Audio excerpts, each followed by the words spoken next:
प्रवचन को समाप्ति के बाद भगवान गौतम बुद्ध के पास कई लोग आते थे और अपनी जिज्ञासाओं का समाधान प्राप्त करते थे। एक दिन एक ग्रामीण गौतम बुद्ध के पास आया और बोला, भगवान, आप कई वर्षों से शांति, सत्य और मोक्ष की बात लोगों को समझा रहे हैं, किंतु अब तक कितने लोगों को मोक्ष मिला है?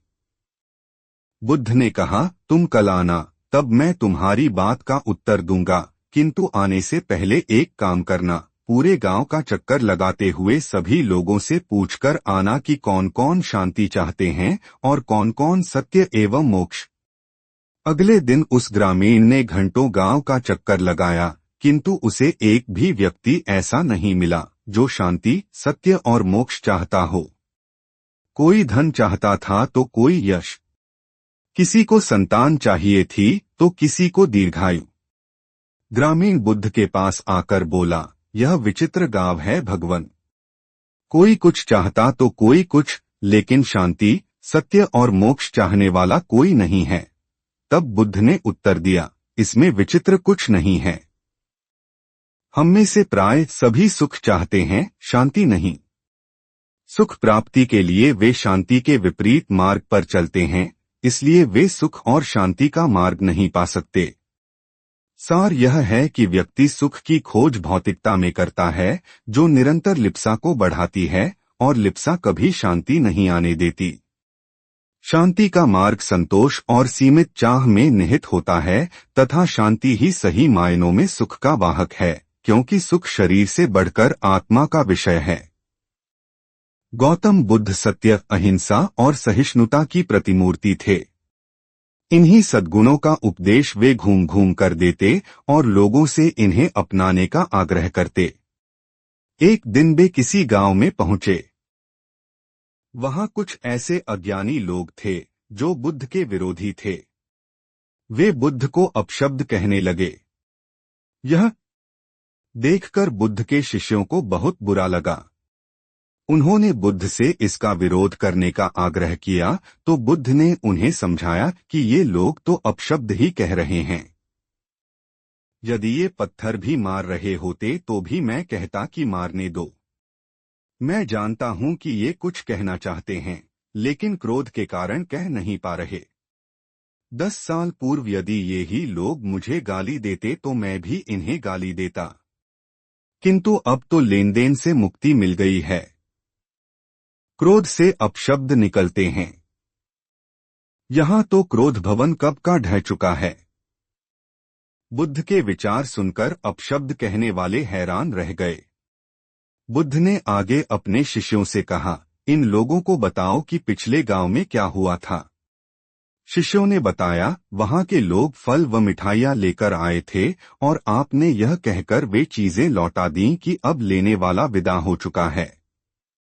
10 साल पहले आते तो मैं ये सभी उपहार ले लेता। बुद्ध बोले, उन लोगों ने मिठाइयां गांव में बांट दी, लेकिन आप ये अपशब्द गांव में न बांटे। आप मुझे क्रोध नहीं दिला सकते। ठीक उस खूंटी की तरह जो किसी को नहीं टांगती, लोग उस पर वस्त्र अवश्य टांग देते हैं। कथा का सार यह है कि साक्षी भाव सच्चे संत की पहचान है। जो अच्छे बुरे, लाभानी, अंपनाप्राया के संकीर्ण भाव से मुक्त हो जाता है, उसे ही संतत्व की प्राप्ति होती है।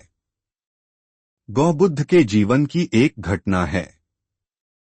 उन्होंने नियम बना रखा था कि वे अपने संघ में स्त्रियों को स्थान नहीं देंगे। स्त्रियों के लिए भिक्षु होने की दीक्षा उन्होंने वर्जित कर रखी थी। एक समय गौतम बुद्ध एक गांव में ठहरे हुए थे। वहां महाप्रजापति गौतमी उनके पास पहुंची। उन्होंने बुद्ध से कहा, आप स्त्रियों को भी दीक्षा दें, किंतु बुद्ध ने अस्वीकार कर दिया।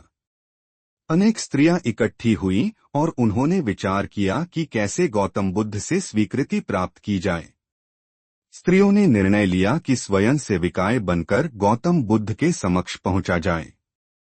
गौतमी ने अपने बाल काटे, भिक्षु के वस्त्र पहने और अनेक स्त्रियों के साथ बुद्ध के सामने पहुंच गईं। उनकी यह मांग थी कि स्त्रियों को भी दीक्षा दी जाए। बुद्ध ने उनकी बात को स्वीकार नहीं किया।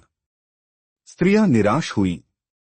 जब बुद्ध के एक शिष्य आनंद ने स्त्रियों को देखा, उनके पांव सूजे हुए थे, उन पर धूल चढ़ी हुई थी, उनकी आंखों से आंसू बह रहे थे। उन्होंने पूछा, क्या बात है? स्त्रियों ने कहा, बुद्ध उनके धर्म और नियम के अनुसार हमें भिक्षु होने की दीक्षा नहीं दे रहे हैं। जब आनंद ने व्यक्तिगत रूप से बुद्ध से निवेदन किया, बुद्ध को उन्होंने याद दिलाया, इस समय यह सामाजिक मान्यता है कि स्त्रियां मोक्ष की अधिकारी नहीं हैं, पुरुषों के मुकाबले निम्न हैं। तो क्या आप भी यह मानते हैं और इसलिए उन्हें दीक्षित नहीं कर रहे हैं? बुद्ध का उत्तर था, मुझे गलत न समझा जाए। मेरी मान्यता है कि पुरुष की तरह ही स्त्री भी निर्वाण प्राप्त कर सकती है, लेकिन मैं कुछ व्यावहारिक कारणों से स्त्रियों को संघ में शामिल करने और दीक्षा देने की स्वीकृति प्रदान नहीं कर रहा हूं। आनंद का उत्तर था, सिद्धांत और व्यवहार में परिवर्तन करना चाहिए। बुद्ध को बात जंच गई और उन्होंने यह घोषणा की, जो स्त्रियां भिक्षु होना चाहेंगी, उन्हें कुछ नियमों का पालन करना होगा। स्त्रियों ने स्वीकार किया और तब से स्त्रियां भी बौद्ध बनने लगीं।